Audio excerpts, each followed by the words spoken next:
Welcome to our channel. నేను మీ master Durgaprasad. పిన్నెల్లిని తప్పించింది ఎవరు? సజ్జల ఎందుకు సైలెంట్ అయ్యారు? నిద్రావస్థలో పోలీసులు. ఏపీ అధికారుల తీరుపై అంతటా విమర్శలు. పిన్నెల్లి ముందస్తు బెయిల్పై సుప్రీంకు టీడీపీ. పిన్నెల్లి హైడ్రామాకు ఫుల్ స్టాప్ పడేనా? పోలింగ్ స్టేషన్లో ఈవీఎం ధ్వంసం చేసి అడ్డుకున్న బూత్ ఏజెంట్పై గొడ్డలతో దాడి చేసిన మాచర్ల వైసీపీ ఎమ్మెల్యే పిన్నెల్లి రామకృష్ణారెడ్డి అరెస్టులో పోలీసుల వైఫల్యం స్పష్టంగా కనిపిస్తోంది. ఆ మేరకు పోలీసుల నిర్లక్ష్యంపై సోషల్ మీడియా వేదికగా విమర్శలు వెల్లువెత్తుతున్నాయి. అర్ధరాత్రి వరకు అందిన సమాచారం ప్రకారం పిన్నెల్లిని అరెస్ట్ చేశారన్న పుకార్లు తప్ప అధికార ప్రకటన వెలువడనే లేదు. ఆయన తన గన్మ్యాన్ డ్రైవర్ని విడిచిపెట్టి ఒక ఫ్యాక్టరీ గెస్ట్ హౌస్లో తలదాచుకున్నాడని హైదరాబాదులో పిన్నెల్లి వైసీపీకి అనుబంధ మీడియాగా వ్యవహరిస్తున్న ఒక పెద్ద ఛానల్ వాహనంలోనే స్వేచ్ఛగా తిరిగారని, అందుకు వైసీపీ నాయకులు పోలీసులు సహకరించారన్న వార్తలు సోషల్ మీడియాలో హల్చల్ చేశాయి. అయితే ఇప్పుడు పిన్నెల్లి ఎక్కడున్నారనేది తెలుగు రాష్ట్రాల్లో సంచలనంగా మారింది. నిజానికి నిందితులను పట్టుకోవడం పోలీసులకు పెద్ద పనే కాదు, కానీ చిత్తశుద్ధి ఉండాలంతే. అది లేకనే పిన్నెల్లి దర్జాగా రాష్ట్రం విడిచిపోయినట్లు కనిపిస్తోంది. పోలీసులు అనుకుంటే పిన్నెల్లి గన్మెన్లను విచారిస్తే ఆయన కదలికలు తెలిసిపోయేవి. అది కాదంటే పిన్నెల్లి సెల్ ఫోన్ను ట్రాక్ చేయవచ్చు, అది కూడా చేయలేదు.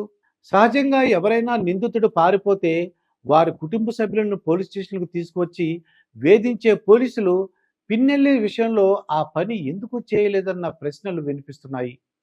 వైసీపీ ప్రత్యర్థుల ఫోన్పై నిఘా వేసేంత శ్రద్ధ పిన్నెల్లి ఎక్కడున్నారో తెలుసుకుంటే ఆయన ఎప్పుడో అరెస్ట్ అయ్యేవాడని మాజీ ఐపీఎస్ అధికారి ఒకరు కామెంట్ చేయడం గమనించదగ్గ విషయం. ఈ ఘటనలో అందరి వైఫల్యం ఉంది. సిఎస్ కూడా పట్టించుకోలేదు, డీజీపీ కూడా సీరియస్గా తీసుకోలేదు. పిన్నెల్లి ఫోన్ ట్రాక్ చేసి ఎక్కడున్నారో పట్టుకోవాలన్న పట్టుదల అటు ఇంటెలిజెన్స్ చీఫ్లో కానీ కనిపించలేదు. గతంలో సీఎం జగన్కు వ్యతిరేకంగా వ్యాఖ్యలు చేసిన ఎంపీ రఘురామకృష్ణరాజును హైదరాబాద్ నుండి అర్ధరాత్రి తెచ్చిన పోలీసులు ఇప్పుడు అదే హైదరాబాద్లో ఉన్న పిన్నెల్లిని ఎందుకు అరెస్ట్ చేయలేకపోయారన్న ప్రశ్నలు వినిపిస్తున్నాయి. జగన్పై కామెంట్లు పెట్టే వారిని ఎక్కడున్నా తెచ్చి అరెస్ట్ చేసే పోలీసులు ఈవీఎంను పగలకొట్టి పిన్నెల్లిని కూడా అత్యంత ఉత్సాహంతో ఎందుకు అరెస్ట్ చేయలేదని సోషల్ మీడియాలో నెటిజన్లు నిలదీస్తున్నారు. ఈవీఎం ధ్వంసం కేసులో అరెస్టు కాకుండా పిన్నెల్లి పారిపోవడానికి సజ్జల రామకృష్ణారెడ్డి వంటి ప్రభుత్వ పెద్దలతో పాటు కొందరు పోలీస్ అధికారులు కూడా అన్ని విధాలా సహకరించారనే విమర్శలు వినిపిస్తున్నాయి. ఇక ఇదే విషయమై మాజీ మంత్రి దేవినేని ఉమామహేశ్వరరావు ఘాటుగా రియాక్ట్ అయ్యారు. డీజీపీ, ఇంటెలిజెన్స్ చీఫ్, కొందరు ఎస్పీలు, ఇంకొందరు కలెక్టర్లను మార్చినప్పటికీ అధికార యంత్రం అంతా అధికార పార్టీకే దాసోహమైంది. అసలు సిఎస్ జవహర్ రెడ్డి దీనికి బాధ్యత వహించాలి. ఆయనను మార్చనందుకే ఈ ఘటనలు జరుగుతున్నాయి.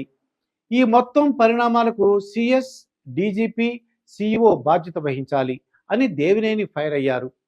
ఇక మాచర్ల తెలుగుదేశం పార్టీ ఇన్ఛార్జ్ జోలకంటి బ్రహ్మారెడ్డి స్పందిస్తూ చట్టం, ప్రజాస్వామ్యంపై పిన్నెల్లి రామకృష్ణారెడ్డికి గౌరవం లేదని విమర్శించారు. గంటలో మాచర్లు వస్తానని సవాల్ విసిరిన పిన్నెల్లి ఇప్పుడు ఎక్కడ దాక్కున్నారో చెప్పాలని ఎద్దేవా చేశారు.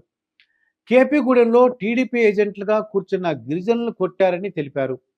అధికార పార్టీ దాడుల్లో గాయపడిన టీడీపీ కార్యకర్తలని పరామర్శించేందుకు చలో మాచర్ల కార్యక్రమం చేపడితే పోలీసులు అడ్డుకోవటం ఏమిటని జోలకంటి ప్రశ్నించారు.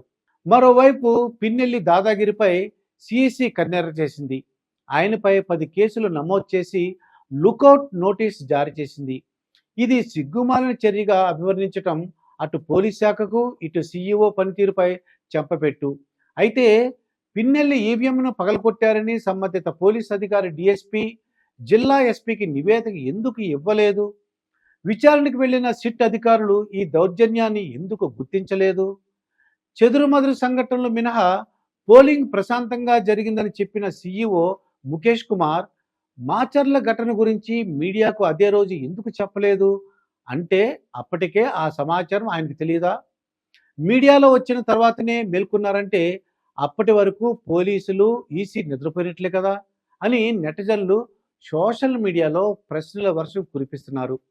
అయితే స్వయంగా ఈసీ రంగంలోకి దిగడంతో పిన్నెల్లి కొన్ని రోజులు గ్యాప్ తర్వాత వచ్చి లొంగిపోతానని అనుచరులతో చెప్పినట్లు తెలుస్తోంది. అయితే ఈ కేసు సంచలనం రేపుతుంటే మరోవైపు ఏపీ హైకోర్టు సంచలన తీర్పు ఇచ్చింది. జూన్ 6వ తేదీ వరకు పిన్నెల్లిపై ఎలాంటి చర్యలు తీసుకోవద్దని పోలీసులను ఆదేశించింది.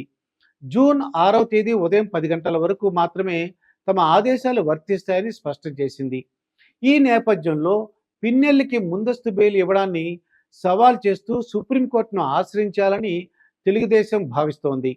అయితే గత 5 ఏళ్లుగా జగన్ సర్కార్ కూడా ఇదే చేస్తోంది. మాజీ ముఖ్యమంత్రి చంద్రబాబు నాయుడు, రఘురామకృష్ణరాజు కేసులతో పాటు రాజధాని కేసులు, సిఐడి కేసుల్లో హైకోర్టులో దెబ్బతిన్న ప్రతిసారి జగన్ సర్కార్ సుప్రీం తలుపు తట్టింది. ఈవీఎంను పగలకొట్టి సిగ్గుమాలను పనిచేసిన మాచర్ల ఎమ్మెల్యే పిన్నెల్లికి బెయిల్ ఇచ్చిన హైకోర్టు తీర్పును సుప్రీంకోర్టులో సవాల్ చేస్తారా అనేది ఆసక్తిగా మారింది.